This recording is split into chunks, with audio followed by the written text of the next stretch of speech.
This is Geometry, Unit 1, Lesson 1, Properties of Equality. What we're going to be looking at are the properties of equality that are used when we solve an equation, and actually they will apply to stuff that we're going to do later on in solving proofs.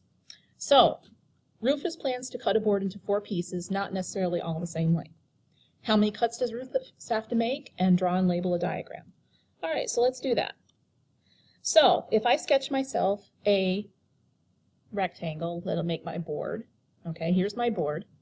How many cuts would Rufus have to make this into 4 pieces? Well, let's see. Here's a piece, there's a piece, and say there's a piece. Now notice it doesn't have to be all the same length, just in general. Alright, so to get the 4 pieces, he would actually have to make 3 cuts. Now, for the diagram that we have here, we know the length of the entire board from here over to here would be a length of L, whatever that happens to be. Alright, each of these individual pieces have their own characteristics. Let's call this one W, this one X, this one Y, and that one Z. Now we want to look at some information about each one of those pieces that we know. Alright, let's go piece by piece here. The first piece will be 3.5 feet long. So if I have W here and I want to write an equation about that information, well, we know that W equals 3.5. Alright, now what else do we know about the second piece? The second piece will be 1/4 the length of the original board. Alright, so X is my second piece, will be 1/4 the length of the original board. Alright, the original board is length of L, so X will equal 1/4 of what L is. There's another equation that describes something about X. Alright, the third piece, let's call that one Y, will be the same as the first piece. Now, obviously this is not to scale, but you get the idea. So, what equation can we write there? Well, we're looking for Y. Y is equal to W. Now, how else could we write that? We could also write as Y is equal to 3.5 because we said back here it's the same as what W is. Alright, the final piece should be 1 foot less than 3/8 the length of the original board. Alright, so the Z value, which would be this piece over here, is 1 foot less than 3/8 the original board. That's going to equal, watch your less than, 3/8 the original board minus 1 foot. So there are equations based on the information that we were given about those 4 pieces that we created. So if we ignore the small amount lost in each cut, how long does the board have to be? Alright, now think about this for a second. We know that the 4 pieces added together make the whole board. So we can say W plus X plus Y plus Z is equal to the entire length of L. All those 4 pieces together make up the whole. So, what if we plugged in what we know about each one? Well, we knew that W was 3.5. We knew that X was 1/4 L from the equations, or the let statements we just wrote, the equations we just wrote. Y is 3.5 because that's equal to W, and Z was 3/8 the length minus 1, and that equals the whole length. Now, what have we created? We've created an equation. So all we have to do to figure out how long L is, what's the value of L, is to solve the equation. Alright, so let's combine our terms. 1/4 L and 3/8 L, yes, it's a fractions. Add them together, gives you 5/8 L. Yes, you can use your calculator if you're really stuck, but those you should be able to do pretty easily. Alright, and then add your numbers, 3.5 and 3.5 and minus 1 is 7 minus 1, which is 6, equals L. Alright, so solving an equation. We want to get the L's on the same side. We have to subtract 5/8 L. And that gives, I'll move it up here so you can see what I'm doing. 6 is equal to 3/8 L. And then we have to solve for L. Multiply by the reciprocal, you get 8/3. Multiply 6 by 8/3 over here. Solving the equation, yes, you can use your calculator. But you shouldn't have to. This gives you 3 cancels into the 6, leaving a 2. 8 times 2 is 16.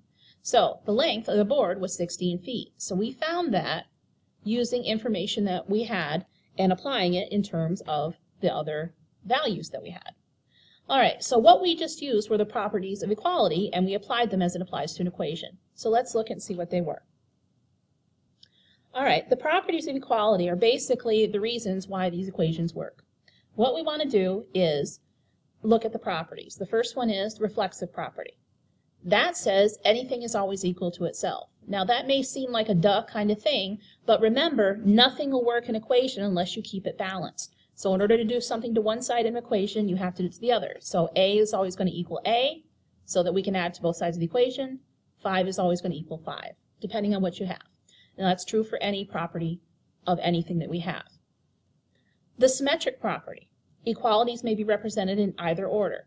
All right, now this is equivalent to the commutative property we use for addition. You can add in any order, you can multiply in any order. That's the commutative property. Symmetric is very similar. So if A equals B, then you can also say that B will equal A. And this is the commutative property. 2 plus 3 will equal 3 plus 2. That is a fact that is true, and it's called a postulate of equality because that is a true equation. The third property, used a lot, is called the transitive property. It's similar to another property we're going to talk about, but they're both used a lot of times interchangeably. So let's look at the first one. Transitive property. If two quantities both equal the same third quantity, then they equal each other. All right, now what does that mean? Well, sometimes this is called the chain rule because look at what this says. If A equals C and B equals C, both of these quantities, A and B, are equal to C. So they must be equal to each other. So if A equals C and B equals C, then A is equal to B. Quantities equal to the same thing are equal to each other.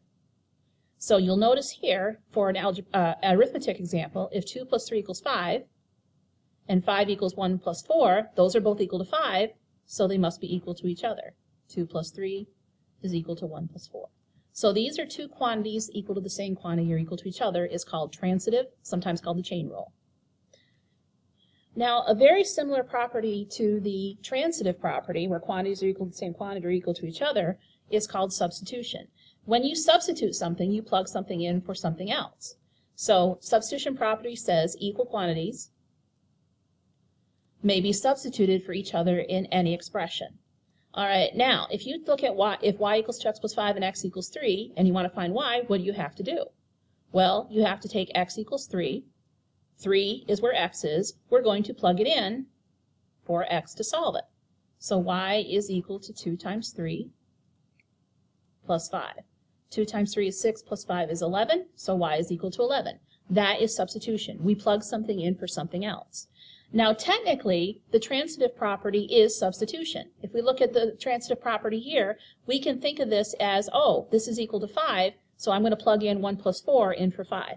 So transitive and substitution a lot of times end up being interchangeable. So it's not a really big difference, so I would usually accept both of them. Okay, now let's look at the arithmetic properties that we deal with: addition, subtraction, multiplication, and division.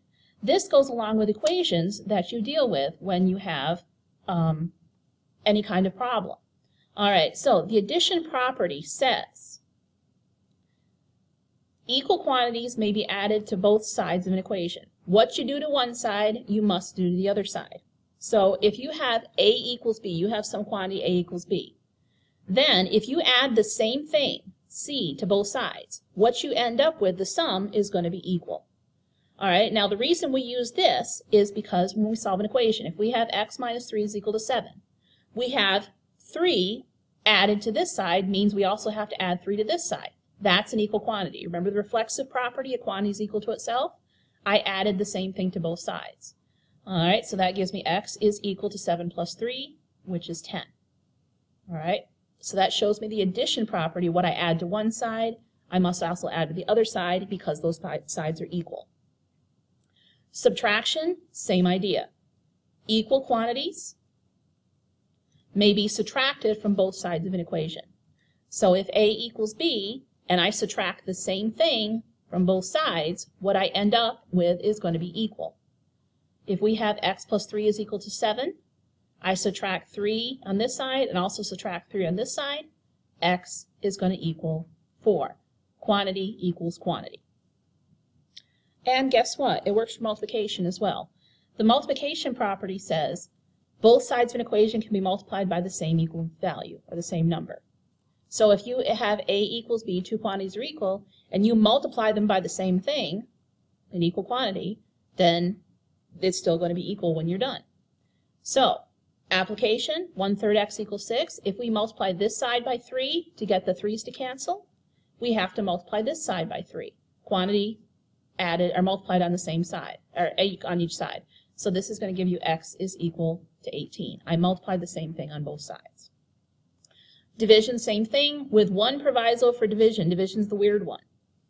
The division property says both sides of an equation can be divided by the same non-zero number. Non-zero is the important thing right here. What happens when we divide by 0 on our calculator? We get an error, because dividing by 0 is called undefined. Remember that poster I have in the front of my room? The first commandment of math is thou shalt not divide by 0, because it's undefined. You can't do it. So this property is true as long as you don't divide by 0. So if we have a is equal to b, you can divide both sides of the equation by the same thing, and you end up with an equal quantity when you're done. So if we have 3x is equal to 6, we divide both sides by 3, and we end up with x is equal to 2. All right, so that gives me division on both sides of an equal quantity. 3 is equal to 3 on both sides. That's what I divided. So the 4 basic arithmetic properties, adding, subtracting, multiplying, and dividing, basically say what you do to one side of the equation, you must do to the other side of the equation equally. Now, that brings us to the partition property. This is our final property, and this is also kind of a, well, yeah, sure, it's kind of obvious thing, but it is a very important property. The property says a whole is equal to the sum of its parts. Whenever I have something split up into pieces, you can put it back together and get a whole quantity. So if I have this line segment here, AB, here to here, BC, and CD, and I add those 3 segments together, I make a bigger segment. The name of the bigger segment is AD. AD is made up of this piece, and this piece to get the entire whole. Remember from the board problem at the beginning of the lesson, you have W, X, Y, and Z added together, give you L, because the whole is equal to the sum of its parts. It is partition. So those are the properties of equality. It's probably really a review for you, and it's the actual reasons why we do things with equations and why we can do these things with equations. So, finish up your notes, go back over anything you need to. See you tomorrow.